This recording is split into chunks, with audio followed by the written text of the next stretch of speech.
Hello, this is MrChabry, and it is time for another game detective investigation. You might remember a while back, we did an investigation where we looked at these games that I kept seeing popping up in my ads. They were like pull the pin game ads, and I did an investigation to see which ones actually represented those ads. Well, it's like as soon as I put that video out, I did not see any more pull the pin ads. I actually started seeing ads of a different kind. And these ads are the games that I would call the lust games. So these ads have a certain formula. Basically, they'll have a female looking seductive and trying to entice someone to download their game, I guess in the hopes of seeing this woman or seeing a woman like this. I'm not sure. From the ads, though, it makes me think it's like a dating simulator type game. So we're going to be looking at games that have this formula of ad. That includes King's Thrones Game of Lust, Games of Con, Games of Sultans, and Call Me Emperor. So with that, we're going to actually hop right in. We're going to see how close these ads represent the actual game, and is there like a certain gameplay mechanic that they're not even showing? Is the dating simulator portion even in the actual game? Let's go ahead and find out. So starting off, we have King's Throne Game of Lust. Starting off the game, it's time to select your character. You can actually play as either male or female in this game. I'm going to name my character Penman. He's went from a homeowner to a king.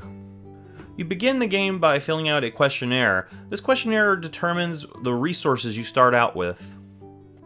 And after that, it's time to have a good time in the kingdom courting courtesans. Actually, no.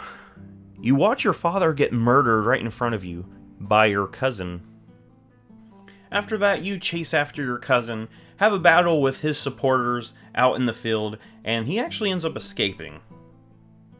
But that doesn't matter. Penman is the new king. He doesn't even have an heir. He needs to find love.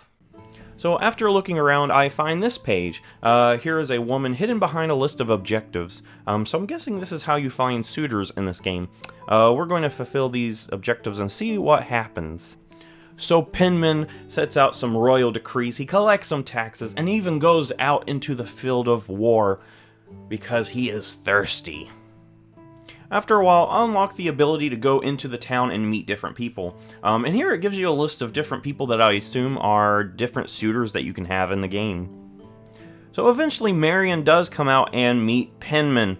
This is actually before I completed the objective, so apparently the objective thing doesn't even matter to this. I'm still going to do it to figure out what goes on when you complete it, but here we go. Penman has found his first love.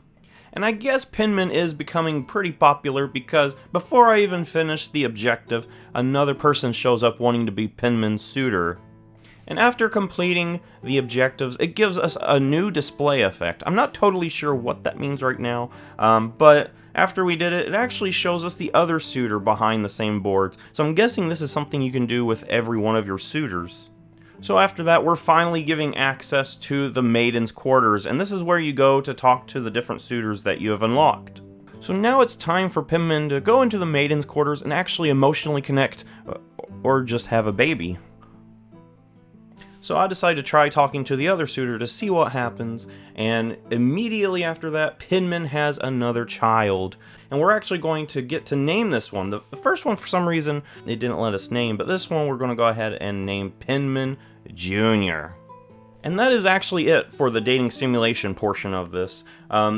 You click the maidens and you go and visit them, and they have a specific thing they say every time. They don't say anything else besides their predetermined script. And the new display effect is basically just when you go talk to them, they'll be wearing less clothing. That's the only difference. They still have the same predetermined lines. So as we leave Penman's kingdom, his cousin has been captured. He now has an heir to the throne, and his kingdom is stable. So things are pretty good. So now we're going to go and test out a different game. So now we're going to look at Games of Cons. Well, the thing about that is when I went to download it, it turns out it is not available in my country. For some reason, this game is not allowed in the United States. Of course, I know I'd probably be able to find a website to download it, or I could easily use a VPN to probably get it.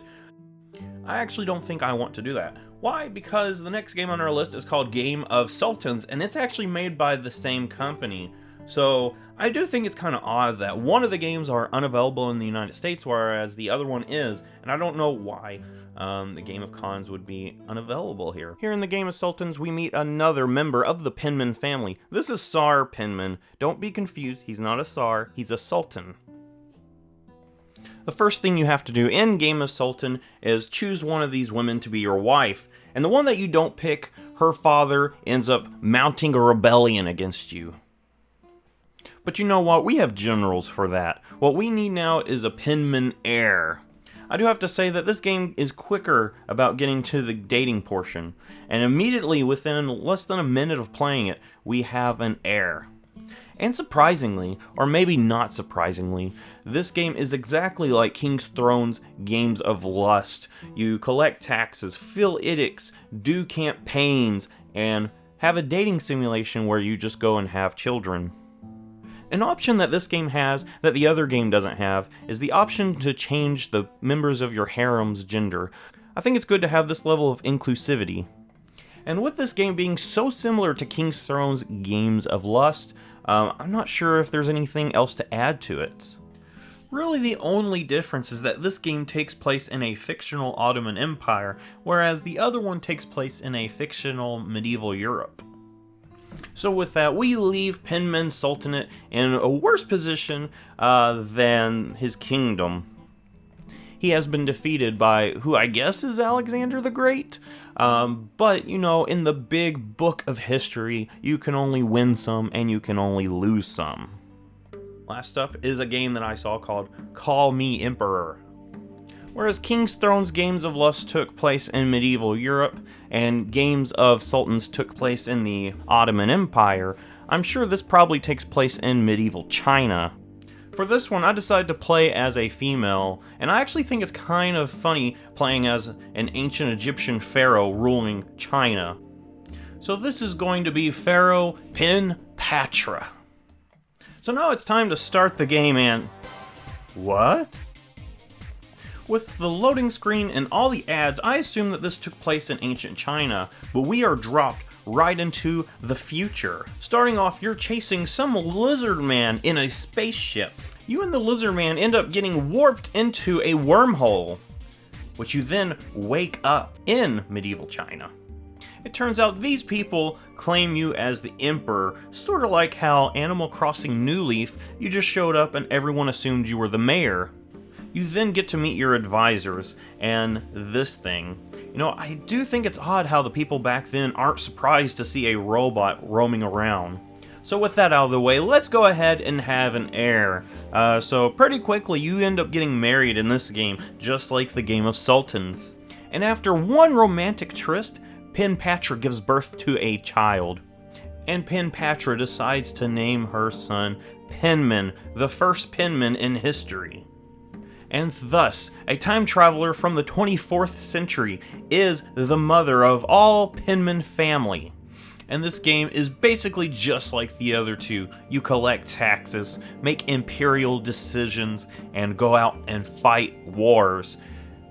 And you manage your relationships with the many consorts that you find along the way.